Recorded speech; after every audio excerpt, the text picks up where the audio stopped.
I don't know if you guys know John Williams, but that dang, he came to my stomp. I worked hard raising pigs, and he stole a pig from me. I don't think there's ever been a more misrepresented event in the history of Stomp than me stealing this pig. I did not steal this pig. I have known John Williams for over 25 years, and he has never let the truth stand in the way of a good story. My daughter Lauren and son-in-law Joe helped Lee get everything together for his stomp when it was over at the Hudson Ranch.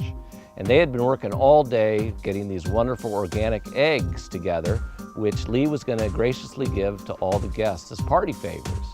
Well, when we pulled into the parking lot, Lauren showed us the chicken coop where she had been out gathering the eggs. When we arrived at Stomp, which is the party of the year, it's incredible, there was a pig pen right there. We hadn't been there more than 5 minutes, and John Williams was eyeing up those pigs. And she mentioned to John, boy, wouldn't it be nice if we had some bacon to go with those eggs? When we heard they were giving out eggs for a parting gift, naturally, bacon came up. Well, John Williams took that and he ran with that all night. During dinner, during the music, when everybody was dancing, John just couldn't seem to stop thinking about that pig.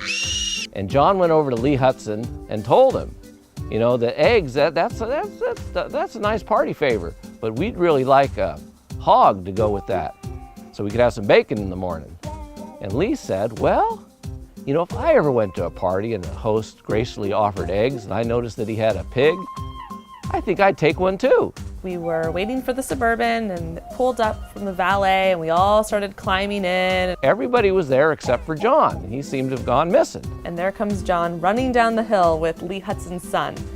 And Lee Hudson's son has a pig in his arms. And suddenly the doors are thrown open in the back, and here comes one of Lee Hudson's sons with this hog in arms. They wrestled that pig into the back and they slammed the door shut and we all jumped in the car. John climbs in over everyone, starts laughing, tells me to go, go, go. Before we could leave, Lee Hudson came over, stuck his head in the car and said, you know guys, just 'cause that pig's sleeping.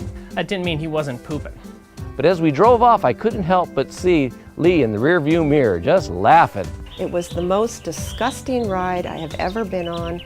My daughter was pregnant with a heightened sense of smell. Windows down, it was the worst smell ever. When that pig really started letting him go, there was no escaping it. I was hanging my head out the window and John was hollering about that horrible pig that Lee Hudson forced on him and gave us the worst one. We arrived in Rutherford and we had to figure out where are we going to put this pig. And we open up the doors and we're all looking around and everyone's laughing and kind of realize that no one really knows how you pick up a pig. I shook my head, took off my sweater, grabbed that hog around the waist and tossed him in the chicken coop. John had a vicious rooster. When you went in to gather eggs from John's chicken coop, the rooster would attack you. Well, John said, well, you know, if we're going to have it with eggs, why don't we put it with the chickens so they get to know each other? I'm certain it attacked that pig, and that was probably the last thing it ever did. Really, truly, the rooster's leg was hanging out of the pig's mouth. There was an accusation that that pig was stolen, and that's the furthest thing from the truth. John paid for that pig fair and square. We sent Lee a nice case of Rutherford Cabernet, which is a rare commodity down in Carneros. The stomp after that, John got kind of full of himself and all he did was look around for something to steal. And there was a donkey that he had his eye on and we had to talk him out of it. So I'd just like to say to the folks at Trinchero, lock up your pets. John Williams is coming to Stomp.